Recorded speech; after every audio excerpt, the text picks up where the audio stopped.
अच्छा, तो अब ये है कि अच्छा इट स्पोर्ट्स, अच्छा ये क्या है कि this means Keras can is appropriate for building essentially any deep learning model from generative adversarial networks to neural training machine, neural Turing machine. तो ये भी कुछ जनरेटिव एडवर्सरियल होते हैं मेरे ख्याल में। आप ना कि किसी की कार्टून्स जो होते हैं ना सर, ये जैसे Tom and generative Jerry adversarial के। नेटवर्क होते हैं जो मसलन 10-20-50 हज़ार पिक्चर लेने के बाद अपने पास से कोई नई चीजें बनानी शुरू कर दें। बिल्कुल जैसे सर जो सिम्पसन कार्टून्स हैं उनके बिहाइंड भी यही यूज हो रहे होते हैं, जनरेटिव एडवर्सरी नेटवर्क। बिल्कुल ठीक है। और मेरे ख्याल में एक आप फेक वीडियो, यानी कि फेक वीडियो अगर किसी की बनाए ना, जैसे मिसाल है नवाज शरीफ जो है जी वो जी जी, वही वही वो वही डीप बात है। फेक्स। इमरान खान की तारीफ कर रहा ये हो। ये फेक चीजें तैयार करने के लिए इश्यूज होते हैं। हाँ जी, हाँ जी। तो आजकल आप देखेंगे कि काफ़ी उनकी तारीफ तो बनती है। काफ़ी ना वो सोशल मीडिया पे ना वीडियोस आती हैं कि वो ट्रम्प जो है ना वो क्या कर रहा है, वो चाइना की बड़ी तारीफ़ें कर रहा है और मतलब इस तरह की। तो वो जो है इस तरह की वीडियोस बनती हैं जनरेटिव एडवर्सरियल क्या क्या। नेटवर्क में। सर जो डीप फेक्स हैं वो भी जनरेटिव एडवर्सरी जी नेटवर्क जी, में आते वो हैं। भी ऐसी, वही इसी में ही होंगे। ठीक है। डीप फेक्स ही है ना वो, ये सारे फेक्स कहते हैं। अच्छा एक ये, वेबसाइट है दिस अच्छा पर्सन डज नॉट एग्जिस्ट.com। आप देखें वो उन्होंने सारे इंसान ऐसे बनाए हैं जो पहले एग्जिस्ट नहीं करते लेकिन अपने पास से ला देते हैं। हाँ जी जी जी जी, बिल्कुल। वो ना मतलब आप 1000 इमेजेस को कंबाइन करके वो एक नया फेस बना देते हैं, वो भी इसी से बन जाता है। ठीक है सर, आगे चलें इसमें। तो ट्यूरिंग मशीन का किसी को आइडिया है क्या होता है ये ट्यूरिंग मशीन जो लिखा हुआ है? सर ये ट्यूरिंग मैं नेट मशीन से जो सर्च। एंडलेस काम करे। ज़रा देखें ट्यूरिंग मशीन क्या होती है।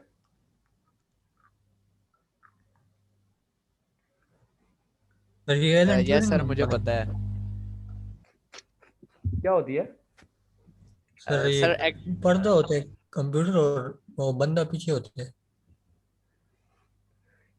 नहीं, थोड़ा सा इसे एक्सप्लेन करें ना। मैं सर लिंक शेयर करती हूँ। लिंक ना शेयर करें।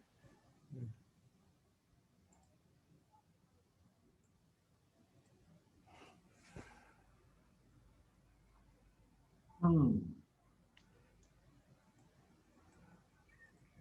पता चला?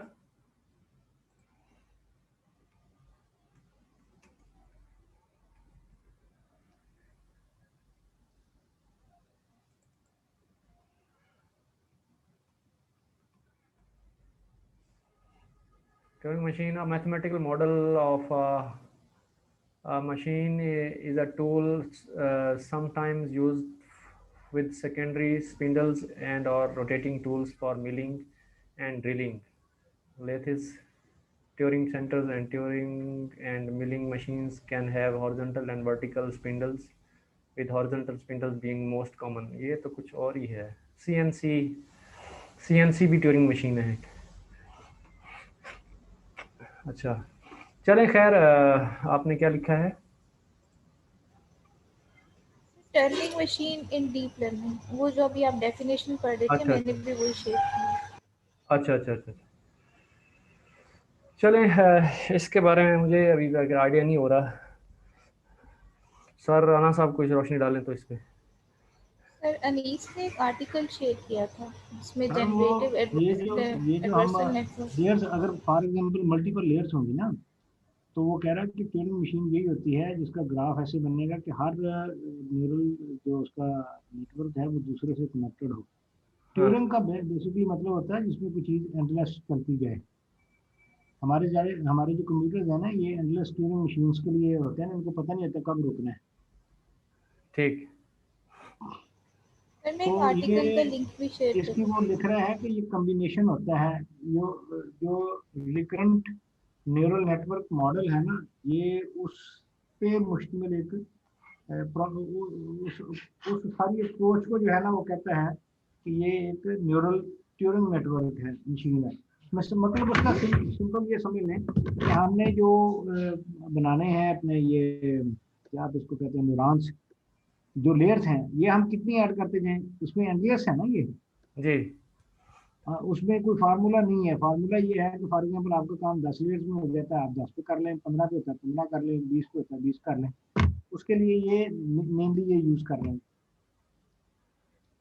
जी ठीक है, सही है जी।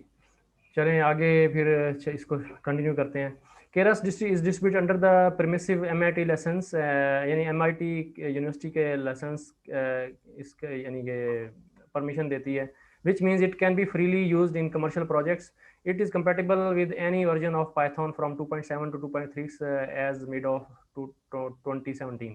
Keras has well over 200,000 users ranging from academic research and engineering at both startups and large companies to graduate students and hobbyists.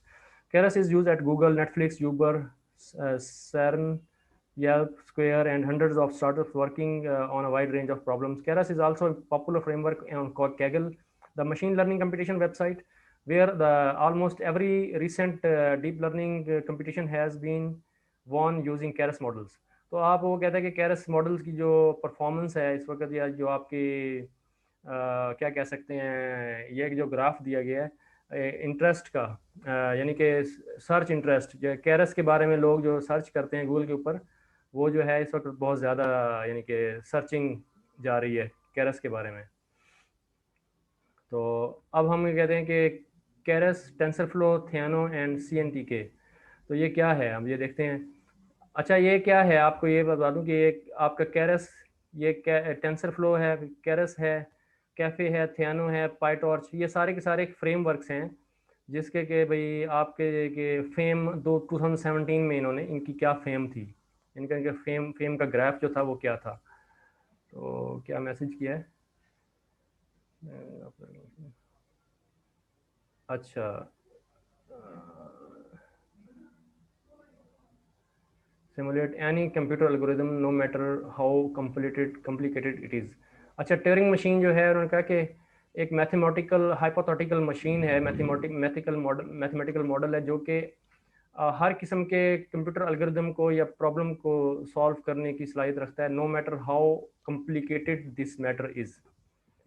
तो मतलब वो है कि कैन सॉल्व एनी प्रॉब्लम, यानी कि आपका कहने का मतलब ये है Keras के पास कंपेटिबिलिटी, मतलब इस तरह की कैपेबिलिटी है।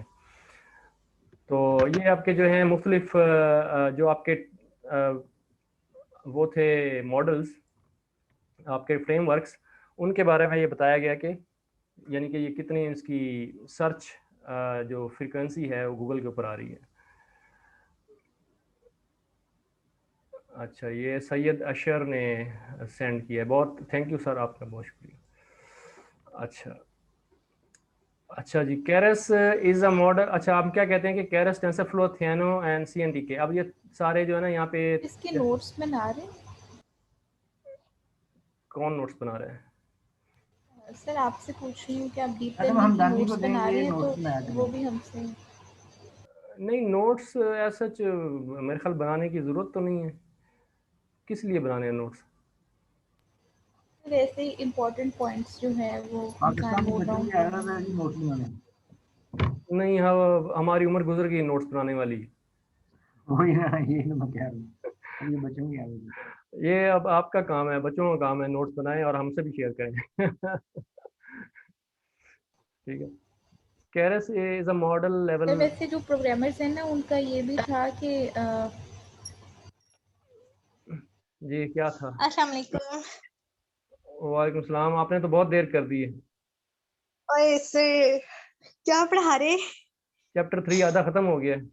हम शायरी पे बात कर हो रहे गया हैं। 3? नहीं शौकत साहब उनको बताएं, हम शायरी पे बात कर रहे हैं। ऐसा कंप्यूटर तैयार करना चाहते हैं जो मुख्तलिफ शायरों की बात पढ़ने के बाद कुछ शायरी कर सके। तो अच्छा शौकत साहब, इसकी वैसे कितनी पॉसिबिलिटी है किस चीज़ की कि सर? अगर हम 2-4 हज़ार। जी ये जो क्वेश्चन है, क्वेश्चन नंबर 1, इसमें यहाँ लिखा है कि इफ़ वी, मैं इसको सामने ले आता हूँ पहले।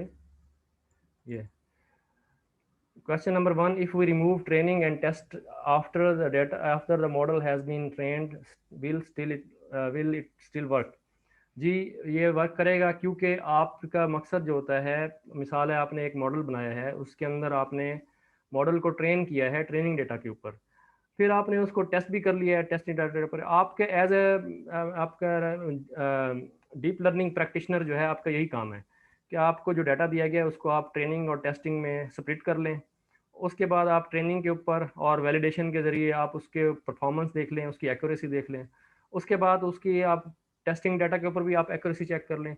अगर आपकी एक्यूरेसी ठीक आ गई, दैट मीन्स आपने असल में ट्रेन किया है पैरामीटर्स को। पैरामीटर्स क्या हैं? वो आपका मैट्रिक्स है वेट्स का और बाइसेस के मैट्रिक्स है। तो वेट्स और बाइसेस की आपकी ऑप्टिमाइज जब वैल्यूज आ गई, तो आपको पता है वेट्स जो है वो आपके जो एक मैट्रिक्स होता है वो एक सिस्टम होता है, एक लीनियर इक्वेशंस का सिस्टम होता है। यानी कि आप उसको लीनियर इक्वेशन की फॉर्म में भी लिख सकते हैं मैट्रिक्स को। तो क्या होता है, यही जो आपके वेट्स होते हैं और बाइसेस होते हैं, इसी का टेंसर ऑपरेशन होता है और उसी से आपका रिजल्ट आता है। तो जब आपके ये वेट्स ट्रेन हो गए और बाइसेस ट्रेन हो गई, तो नेक्स्ट टाइम आपने जब प्रिडिक्शन करानी है, तो प्रिडिक्शन कराते वक्त इसी इसी सिस्टम ऑफ लीनियर इक्वेशंस को यूज़ करते हुए आपने टेंसर टेंसर ऑपरेशन करा के, यानी कि आपका नमफाई ऑपरेशन होके, तो आपको रिजल्ट जो है ना फ़ौरन चुटकी में मिल जाएगा। यानी कि विद इन नो टाइम आपको जो है, आपको फ़ौरन आपको जो है ना आपके आउटपुट पे आपको प्रिडिक्शन कर देगा। दैट मीन्स आपको अब ट्रेन कराने की दोबारा ज़रूरत नहीं है, सारे पैरामीटर्स ट्रेन हो चुके हुए हैं। ठीक है, ये आपका पहला क्वेश्चन हो गया। फिर मेरा एक question, दूसरा क्वेश्चन पहले करने दें। If we are aiming to be a big peppy scientists to make our own objectives, do we require extreme statistics for that?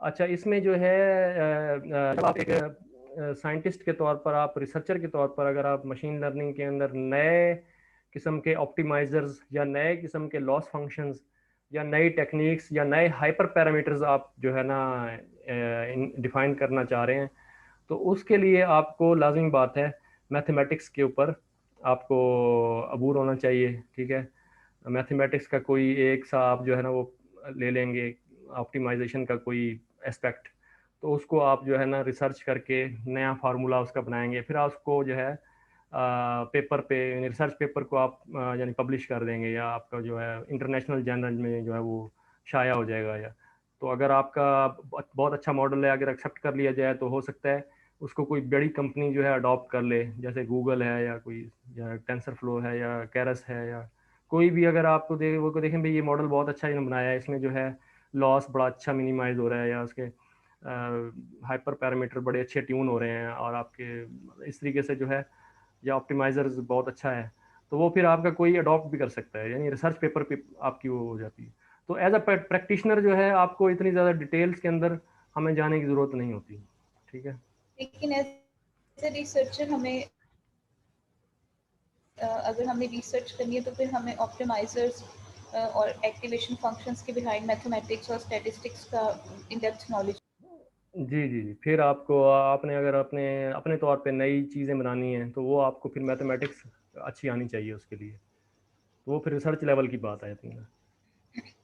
Sir validation जो है वो कितने परसेंट होनी चाहिए? लाइक ये मुझे क्लेरिफाई नहीं होता। मतलब फॉर इंस्टेंस हमारी अगर ट्रेनिंग जो है वो 90s में है और टेस्टिंग जो है वो भी 90s में आ रही है, तो वैलिडेशन की समझ नहीं आई कि वो मतलब कैसे पता चलेगा कि कितने परसेंट वैलिडेशन आनी चाहिए? ये प्लीज़ आप इसका आंसर दीजिए। अच्छा, इसमें जो है अभी हमने वैलिडेशन वाला अभी थर्ड चैप्टर में आया ही नहीं है ना, तो दैट मीन्स कि आपने कर लिया हुआ है, मैंने तो नहीं किया, ऐसे ही है। तो हम सर मैंने करेंगे बस एक बार प्रैक्टिस की तो हम, थी, आपने प्रैक्टिस कर लिया ना, तो मुझे वो क्लेरिफाई नहीं हुआ था कि आप तो एडवांस लेवल के स्टूडेंट हैं, हम तो थोड़ा लो लेवल पे हैं, मैंने नहीं किया अभी तक, तो मैं आपको कैसे बताऊं वो, क्योंकि मैं अभी बिल्कुल उससे आउट ऑफ टच हूँ। Right sir. ठीक है, सर वो जब आप करेंगे तो हमारे साथ शेयर कीजिएगा, क्योंकि मुझे वो बस क्लेरिफाई नहीं हुआ कि वैलिडेशन कितने परसेंट आनी चाहिए, ये हम बस माइंड में नहीं हम यहाँ क्लियर। इकट्ठे ही करेंगे, तो यहीं पे करेंगे। राइट। तो अब टाइम भी इसका एंड हो रहा है, तो हमारे पास मेरे ख्याल ये तीसरी वीडियो या चौथी वीडियो बन गई है इसकी। बहुत सारा हो गया है, तो आज इसको फिर यहीं एंड करते हैं। और कोई क्वेश्चन तो नहीं है किसी का? सर एक सजेशन है, अगर मतलब लाइक आप सर आज़म की क्लासेस जो हैं वो होती हैं, और एक आप ये वाली क्लास कंटिन्यू रखें जिसमें हम असाइनमेंट्स को डिस्कस कर लिया करें। मतलब हर कोई स्टूडेंट कंट्रीब्यूट करे जिसको जितना समझ आता है असाइनमेंट्स का, और जिसके जो जो क्वेश्चंस हैं असाइनमेंट से रिलेटेड, तो सर वो अगर ये रिक्वेस्ट है मेरी कि ये क्लास हम कंटिन्यू रखें। इसको सर आज़म की क्लास से पहले सिर्फ आप 40 मिनट्स की करनी है क्लास, ज़्यादा टाइम ना दें, और इसमें सिर्फ हम असाइनमेंट्स अगर डिस्कस कर लें। मैं देखूंगा, वादा नहीं करता, क्योंकि मेरे पास वीक वर्क डेज के अंदर ना टाइम इतना होता नहीं है, तो अगर हुआ तो मैं आपको बता दूंगा इंशाल्लाह। जी सर। और सर आजम नहीं आए आज? सर आजम ने जो है ना वो हड़ताल की हुई है आज। अच्छा, सही। सर आजम कह रहे थे कि क्लास ना करो, लेकिन मैंने कहा यार करनी चाहिए, क्योंकि हमारा सिलेबस जो है ना पीछे रह चुका है। वो कल क्लास में जी बिल्कुल। शायद हमें ये चीज़ें दोबारा रिपीट करनी पड़ जाएं, लेकिन मैंने कहा कि कर लेनी चाहिए, क्योंकि मैं फील कर रहा था कि मैं पीछे रह रहा हूँ। मैं असल में अब क्या करता हूँ, मैं सिर्फ आप लोगों का इंतजार करता हूँ कि मैं आपके साथ एक पढ़ूँ। कंफ्यूजन, एक जी सॉरी, और हम आपका। क्लास का टाइम सर खत्म होने वाला है। ये अपना सर नासिर साहब की क्लास हफ्ते में 2 दफा होती है कि 1 दफा होती है? मैं तो सिर्फ एक दफा। 2 दफा संडे को होती है। attend करता हूँ।